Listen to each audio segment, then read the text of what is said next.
दोस्तों, बिहार से एक मजदूर अपनी पत्नी और 6 बच्चों के साथ दिल्ली जाता है और वहां पर रहने लगता है। लेकिन अगर दिल्ली के अंदर किसी के पास ढंग से काम ना हो, रोजगार ना हो, अच्छी खासी कमाई ना हो तो 1-2 बच्चे के साथ भी रहना मुश्किल हो जाता है। और उस मजदूर के जो 6 बच्चे थे और ऊपर से मजदूर शराबी था, आलसी था, लापरवाह था, उसमें भी तमाम कमियां थी। अब जब वो वहाँ पर जाकर रहने लगता है तो बच्चों के छोटे-छोटे थे। एक बड़ी बेटी जिसकी उम्र 16-17 साल थी और वो अब भी आए दिन पैसे को लेकर लड़ाई झगड़ा होता रहता था। पति पत्नी में मारपीट होता रहता था और वो बच्चे जो थे उसके पति पत्नी के बीच में पिसते रहते थे और सारी वजह से झगड़े की वजह थी वो था पैसा। अब जो लड़की थी वो सोचती थी कि काश मैं कहीं से कुछ कमा कर ला पाती तो इस रोज रोज के झगड़े को मिटा पाती और इस कलेश को मिटा पाती। काश मैं अपने जो छोटे छोटे उसके भाई बहन थे उसकी मदद कर पाती। दोस्तों, यही सब सोचकर वो काम की तलाश में बाहर निकलती है। अब दोस्तों उसे काम भी मिला, पैसे भी मिले, लेकिन हर रोज उसके साथ जो कुछ होता था एक बहुत ही दर्द भरी कहानी है। आइए जानते हैं पूरी कहानी इस वीडियो में। लेकिन वीडियो में आगे बढ़ने से पहले बस आपसे एक छोटा सा रिक्वेस्ट है कि वीडियो को लाइक करके चैनल को सब्सक्राइब कर दीजिए और ताकि मेरा जो हौसला है वो बढ़ते रहे। दोस्तों, एक कहानी है दिल्ली के उस्मानपुर की। एक महिला है, अपने 6 बच्चों के साथ थाने पहुंचती है और वहां पर रोते बिलखते हुए इंस्पेक्टर के सामने रिपोर्ट लिखवाती है।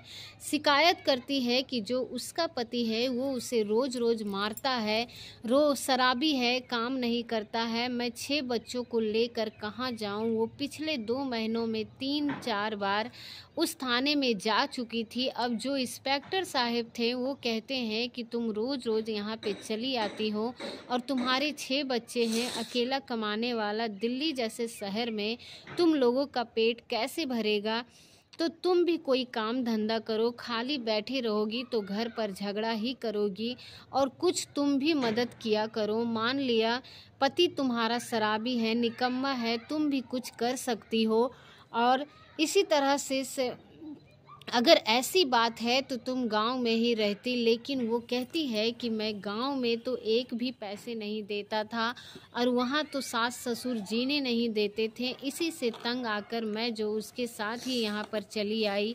अब इंस्पेक्टर साहब उसको समझा बुझा कर वहाँ से रवाना कर देते हैं। कहते हैं कि जाओ तुम भी कोई काम धंधा करो, ऐसा तो लगता है चलता रहेगा।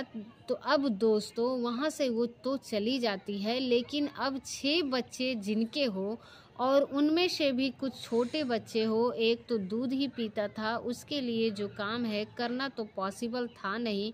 लेकिन उसकी एक बेटी थी जो कि सबसे बड़ी बेटी थी, करीब 16-17 साल की उसकी उम्र थी।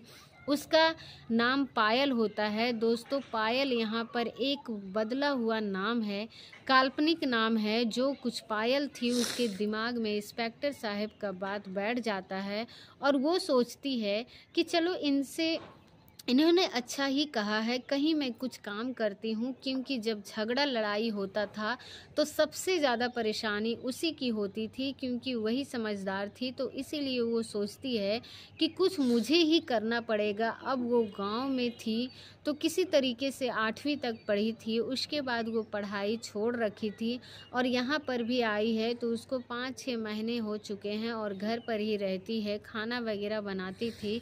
और रोज़ जब लड़ाई झगड़ा होता था तो उसने अपने माँ बाप के झगड़े छुड़ाती थी, यही उसका काम था। अब दोस्ते पायल को रहते हुए 5-6 महीने दिल्ली में बीत चुके थे तो वो जो है काम की तलाश में इधर उधर निकलती और यहाँ वहाँ पूछती, दुकानों पर पूछती कि कोई काम है क्या, कोई काम है क्या। तभी एक घर में पहुँचती है और एक व्यक्ति वहाँ पर, करीब उसकी उम्र 35 से 40 साल की थी, उसका नाम मनीष होता है। वो उसे देखता है, ऊपर से नीचे तक निहारता है, कहता है क्या काम करोगी।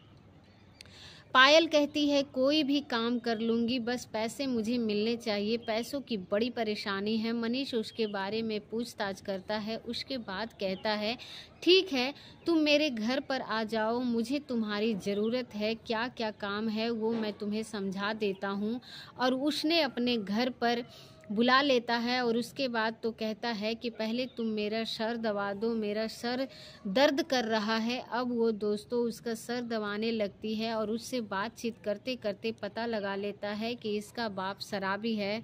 ये इतने भाई बहन हैं और वो मज़दूर है, इसीलिए जो है वो एक आसान शिकार बन सकती थी।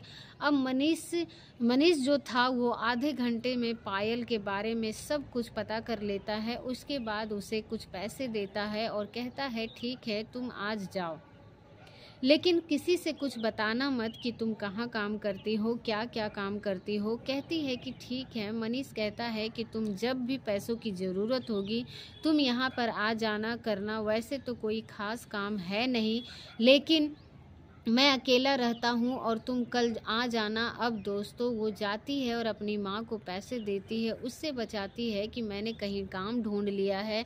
उसके बाद आती है अगले दिन और जब मनीष उसको देखता है तो हो जाता है, पूछता है कि क्या हुआ, घर पर तूने कुछ बताया किसी को? तो उसने कहा कि हाँ, मैंने मम्मी से बताया है कि मुझे काम मिल गया है। मनीष ने कहा कि क्या कह रही थी मम्मी? तो पायल ने कहा कि बस यही कह रही थी कि कितना पैसा मिलेगा। मनीष ने कहा कि काम क्या है, क्या नहीं है, पूछा। पायल ने कहा नहीं, उन्होंने काम के बारे में तो नहीं पूछा, बस उन्होंने पैसों के बारे में पूछा। कहता है ठीक है।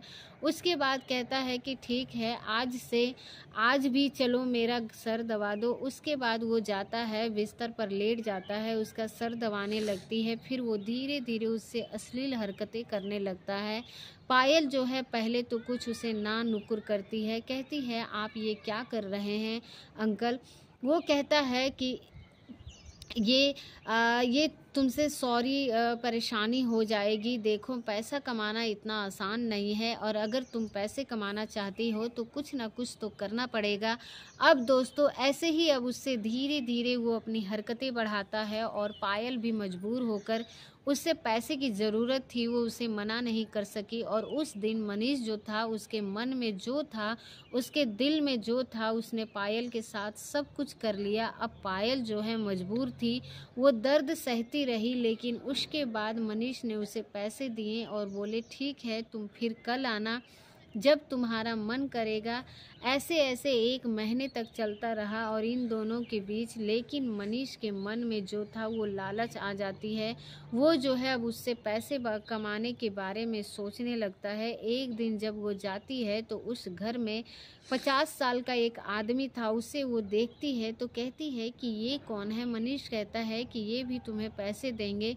तो पायल चौंक जाती है, कहती है कि नहीं, मैं यहाँ नहीं कर सकती, मैं ये नहीं कर सकती, ये मत आप सोचना कि जो मैं करती हूँ मुझे अच्छा लगता है, ये सब मेरी मजबूरी है, मैं पैसों की वजह से ये करती हूँ। मनीष उसे समझाता है, कहता है कि अगर पैसे की वजह से करती हो तो यहाँ भी है, तुम्हें पैसे देंगे, ये तुम्हें ज़्यादा पैसे देंगे।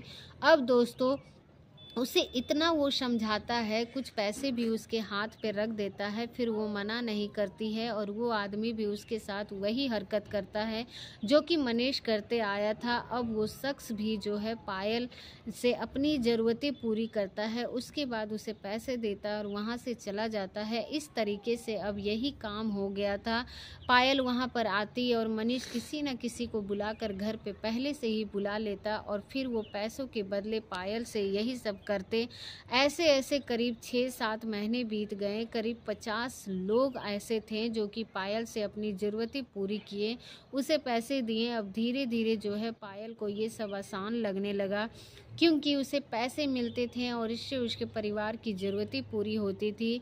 घर में जो लड़ाई झगड़ा था वो अब कम हो गया। उसके माता पिता खाने पीने में मस्त रहते थे।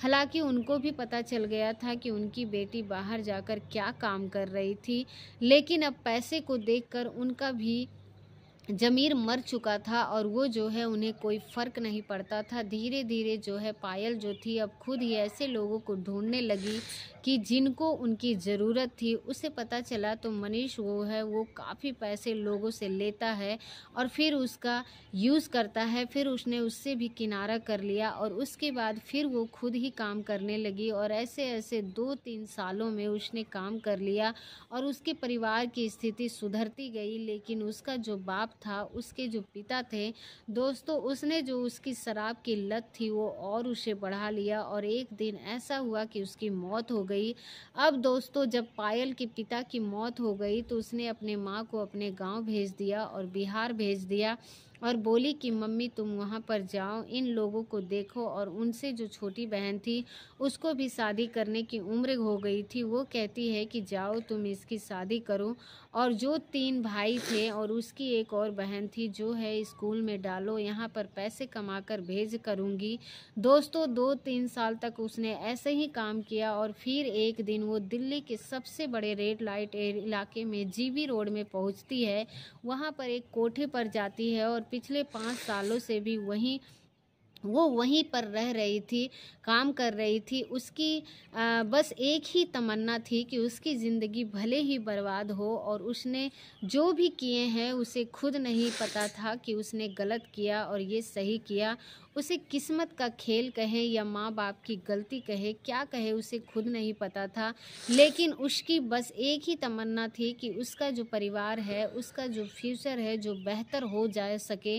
दोस्तों ये रही पायल की कहानी, वो सही है या गलत है आप कमेंट बॉक्स में ज़रूर बताएं। अगर ये कहानी आपको अच्छी लगी तो वीडियो को लाइक करिए और चैनल को सब्सक्राइब करिए। मिलते हैं ऐसे ही किसी नए वीडियो के साथ, तब तक के लिए आप सभी लोगों का बहुत बहुत धन्यवाद।